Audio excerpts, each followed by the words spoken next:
ओम शांति। मुरली number 32। मुरली का title है स्वच्छ और आत्मिक बल वाली आत्मा ही आकर्षण मूर्त है। मुरली की डेट है 16 जुलाई 1972। अव्यक्त वाणी है। मीठे बाबा बोले, अपने को इस श्रेष्ठ ड्रामा के अंदर हीरो एक्टर और मुख्य एक्टर समझते हो। मुख्य एक्टर्स के तरफ सभी का अटेंशन होता है, तो हर सेकंड की एक्ट अपने को मुख्य एक्टर समझते हुए बजाते हो। जो नामी ग्रामी एक्टर्स होते हैं उन्होंने मुख्य 3 बातें होती हैं। वह कौन सी है? एक तो वह एक्टिव होगा, दूसरा एक्यूरेट होगा, तीसरा अट्रैक्टिव होगा। यह तीनों बातें नामी ग्रामी एक्टर्स में अवश्य होती हैं। तो ऐसे अपने को नामी ग्रामी व मुख्य एक्टर समझते हो। अट्रैक्ट किस बात पर करेंगे? हर कर्म में, हर चलन में रूहानियत की अट्रैक्शन हो। जैसे कोई शरीर में सुंदर होता है तो वह भी अट्रैक्शन करते हैं ना अपनी तरफ। ऐसे ही जो आत्मा स्वच्छ है, आत्मिक बल वाली है, वह भी अपनी तरफ आकर्षित करते हैं।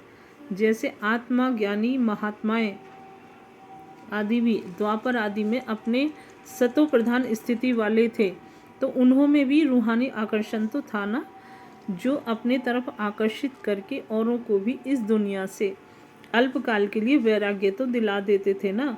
जब उल्टे ज्ञान वालों में भी इतनी अट्रैक्शन थी, तो जो यथार्थ और श्रेष्ठ ज्ञान स्वरूप हैं उन्हों में भी रूहानी आकर्षण व अट्रैक्शन रहेगी। शारीरिक ब्यूटी नज़दीक व सामने आने से आकर्षण करेगी। रूहानी आकर्षण दूर बैठे भी किसी आत्मा को अपनी तरफ आकर्षित करती।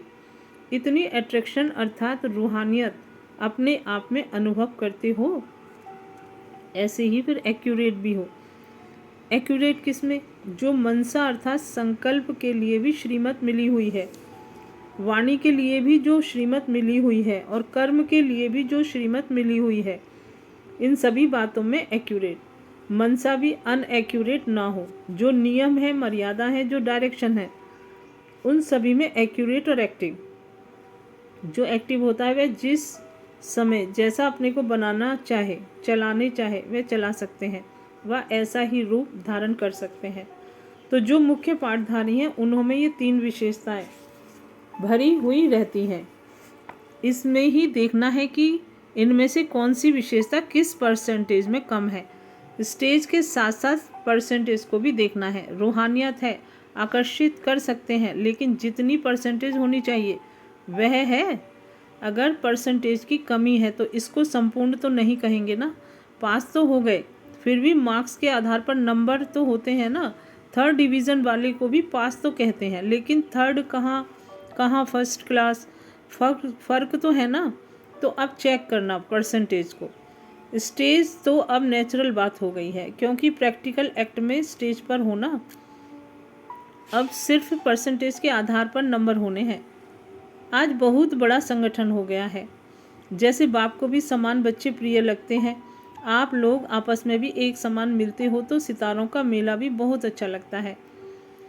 संगम युगी मेला तो है ही, लेकिन उस मेले में भी यह मेला है। मेले के अंदर जो विशेष मेला लगता है वह फिर ज़्यादा प्रिय लगता है। बड़े बड़े मेलों के अंदर भी फिर एक विशेष स्थान बनाते हैं जहाँ सभी का मिलन होता है। संगम युग बेहद का मेला तो है ही, लेकिन उसके अंदर भी ये स्थूल विशेष स्थान है जहाँ समान आत्माएं आपस में मिलती हैं। हर एक को अपने समान व समीप आत्माओं से मिलना जुलना अच्छा लगता है। विशेष आत्माओं से मेला बनाने के लिए स्वयं को भी विशेष बनना पड़े। कोई विशेष हो, कोई साधारण हो, वह कोई मेला नहीं कहा जाता। बाप के समान दिव्य धारणाओं की विशेषता धारण करनी है। बाप से जो पालना ली है इसका सबूत देना है। बाप ने पालना किस लिए की है? विशेषताएं भरने के लिए। लक्ष्य हो और फिर लक्षण ना आवे तो इसको क्या कहा जाए? ज़्यादा समझदार। एक होते हैं समझदार, दूसरे होते हैं बेहद के समझदार।